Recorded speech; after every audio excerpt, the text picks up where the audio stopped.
اس کی سمجھ میں آ رہا تھا اور نہ ہی اس کے دل کی دھڑکنیں اس کی سمجھ میں آ رہی تھی۔ یہ کیسا پراسرار لمحہ ہوتا ہے اور نازک سی عمر کا کیسا نازک موڑ ہوتا ہے کہ کچی کلی جیسی لڑکیوں کو اپنی ہی سوچ اور اپنے ہی جذبے سمجھ میں نہیں آتے۔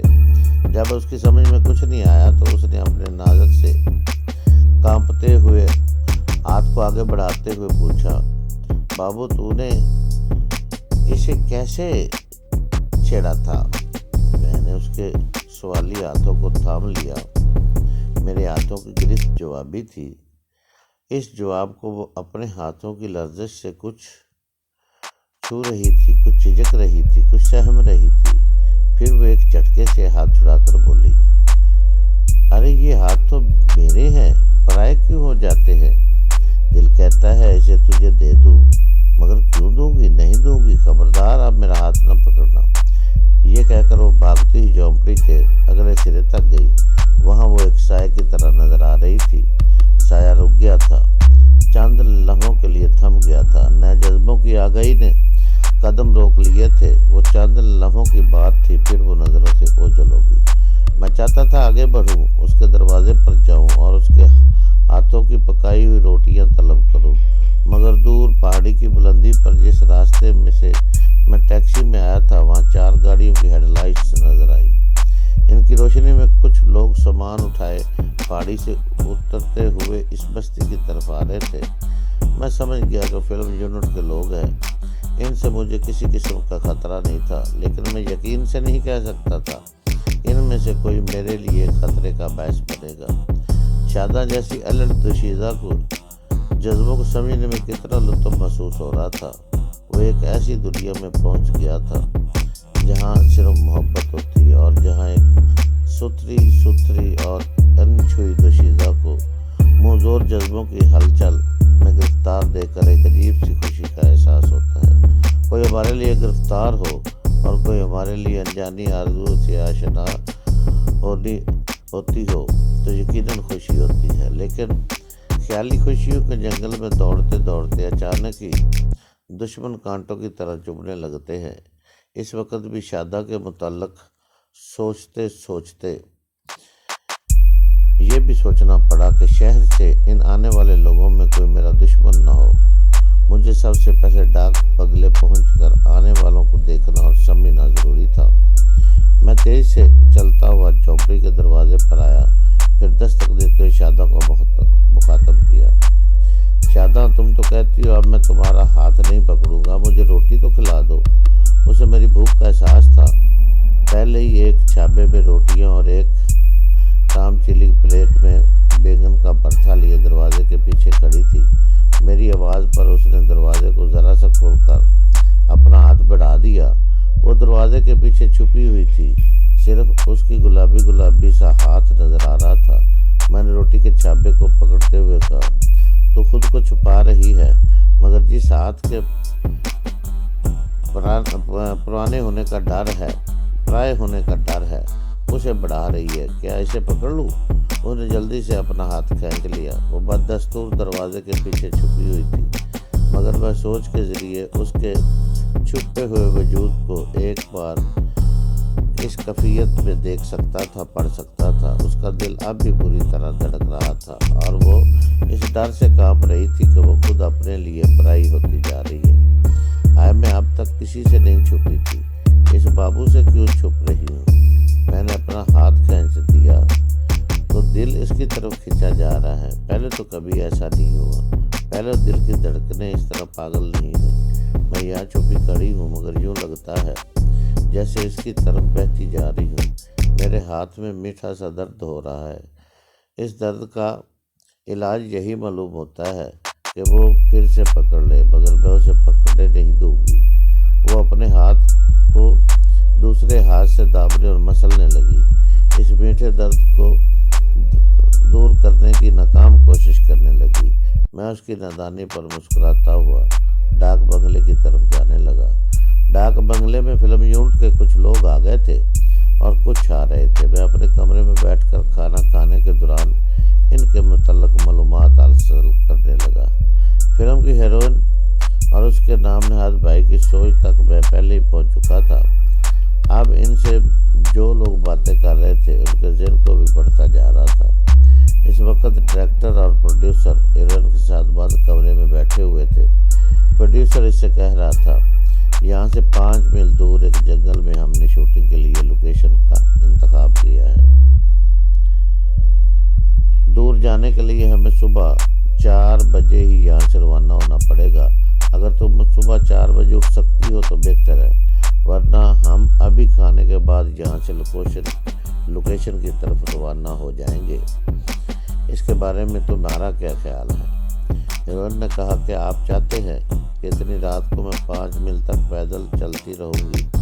یہ مجھ سے نہیں ہوگا۔ پروڈیوسر نے اسے سمجھایا، یہاں سے صرف 8 میل تک ایسا راستہ ہے کہ گاڑیاں نہیں جا سکتی۔ اس کے بعد فارسٹ آفیسر کی جیپ تمہیں لوکیشن تک لے جائے گی۔ وہاں فارسٹ آفیسر کا ایک چھوٹا سا کاٹیج ہے، تم وہاں صبح 8 بجے تک سوتی رہو گی، تب بھی کوئی فرق نہیں پڑے گا۔ اس وقت تک ہم شوٹنگ کی تیاریاں کرتے رہیں گے۔ اگر تم اس طرح تعاون نہیں کرو گی تو ہماری پکچر لیٹ ہو جائے گی۔ ہیروئن نے موقع سے فائدہ اٹھا کر کہا، آپ لوگوں کو بھی مجھ سے تعاون کرنا چاہیے۔ ابھی مجھے 20,000 روپے کی ضرورت ہے، آپ ابھی رقم دے دیجئے، میں کھانے کے بعد لوکیشن کی طرف جاؤں گی۔ پروڈیوسر بے چینی سے اپنی کرسی پر پہلو بدلتے ہوئے سوچنے لگا، سالی پکی ہرافا ہے، وہ دن بھول گئی جب چھوٹا سا رول حاصل کرنے کے لیے پروڈیوسروں کی آغوش گرم کیا کرتی تھی۔ اب تو اس کے نام سے پکچر اونچے داموں بکتی ہے۔ اگر میں نے اسے 20,000 نہیں دیے تو کل تک یہ بیماری کا بہانہ نہ کر کے شوٹنگ کینسل کرا دے۔ اس نے اپنی جگہ سے اٹھتے ہوئے کہا، اچھی بات ہے، میں بھی 20,000 کا چیک دیتا ہوں، تم اپنے بھائی کو شہر بھیج کر کیش کروا لینا۔ یہ کہہ کر وہ کمرے سے باہر چلا گیا۔ ڈائریکٹر نے دروازے کو اندر سے بند کرتے ہوئے کہا، پروڈیوسر کو آپ خوب نچاتی ہیں، میں کئی دن سے 1,000 روپے مانگ رہا ہوں مگر یہ نہیں دیتا۔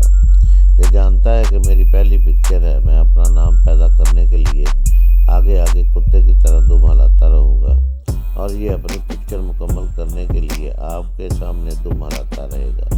میں چھوٹا کتا ہوں، وہ بڑا کتا ہے، پتہ نہیں انسان زندہ رہنے کے لیے اور دولت کمانے کے لیے کب تک کتوں کے نقش قدم پر چلتا رہے گا۔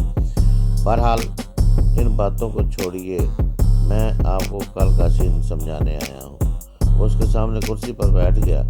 ہیروئن نے سگریٹ سلگاتے ہوئے پوچھا، وہی سین ہے نا؟ میں دشمنوں سے جان بچانے کے لیے بھاگتی ہوں، جنگل میں پہنچ جاتی ہوں، فلم کا ہیرو اس جنگل کا فارسٹ آفیسر ہے، وہ مجھے پناہ دیتا ہے۔ ڈاکٹر نے کہا، نہیں، کل کی شوٹنگ میں ہیرو سے ملاقات نہیں ہوگی۔ کل کی شوٹنگ یوں ہوگی کہ آپ جنگل میں پہنچ کر بھٹک رہی ہیں، جھاڑیوں کے درمیان سے گزرنے کے دوران آپ کا لباس تار تار ہونے لگتا ہے۔ مختلف شاٹ میں آپ کا لباس ایسی جگہ سے پھاڑا جائے گا کہ آپ بہت زیادہ سیکسی نظر آنے لگے گی۔ ہیروئن نے کہا، میرے بازو بہت سے ڈول ہیں، بازو اور پشت پر سے لباس پھاڑ دینا کافی ہوگا۔ ڈاکٹر نے کہا، ہاں، ابتدا میں یہی ہوگا، مگر تماشائی آگے بھی کچھ دیکھنا چاہتے ہیں۔ سامنے سینے پر بھی لباس میں خراشیں آنی چاہیے کہ سینہ چھپنے کے باوجود ادھر سے ادھر جھلکتا رہے۔ آپ سوچئے کہ کلر فلم میں یہ سین کتنا ہیجان خیز ہوگا۔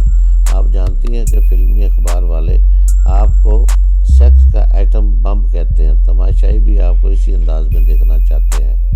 ہاں، تو میں کہہ رہا تھا کہ آپ ایک طویل جھاڑیوں سے نکل کر باہر آئیں گی تو لباس بالکل تار تار ہو چکا ہوگا، یعنی لباس ہوتے ہوئے بھی آپ بے لباس ہوں گی۔ میں نے اس قدر سوچ سمجھ کر یہ سین لکھوایا ہے کہ سینسر والے اعتراض نہیں کر سکیں گے، کیونکہ لباس تار تار ہونے کی ٹھوس وجوہات پیش کی گئی ہیں۔ اس کے علاوہ آپ جنگل میں ہیں، جنگل میں آپ کو دوسرا لباس نہیں مل سکتا، اس لیے میں ننگی رہوں گی۔ آپ یہی کہنا چاہتے ہیں نا؟ وہ بے حیائی سے بولی۔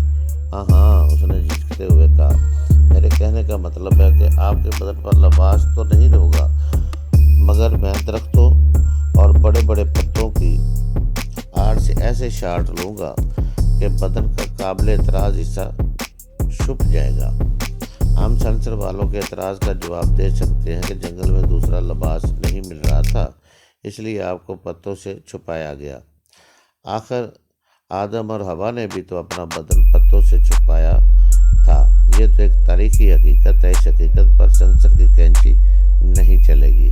ہیروئن نے کہا، مگر شوٹنگ کے دوران تم لوگوں کی نگاہوں کی کتنی ہی کینچیاں مجھ پر چلتی رہیں گی۔ دیکھو، صاف بات کہتی ہوں، اپنے پروڈیوسر سے جا کر کہہ دو کہ کپڑے اتارنے کے میں 20,000 الگ چلوں گی۔ ڈائریکٹر نے خوشامدانہ انداز میں کہا، دیکھیے، اگر آپ نے 20,000 کا مطالبہ کیا تو شوٹنگ رک جائے گی۔ شوٹنگ کیوں رکے گی؟ سین بدل دو۔ میرے بے لباس بدن کو ضرور دکھانا ہے۔ مجھے اچھی طرح یاد ہے جب میں پہلی بار انڈسٹری میں آئی تھی تو ایک پیسہ دیے بغیر جھوٹا وعدہ کر کے میرا لباس اتار دیا جاتا تھا۔ آج بھی میں ان کی مرضی سے لباس اتار دوں گی، مگر صرف ایک بے لباس سین کے 20,000 لوں گی۔ جاؤ، اگر پروڈیوسر منظور نہ کرے تو واپس نہ آنا۔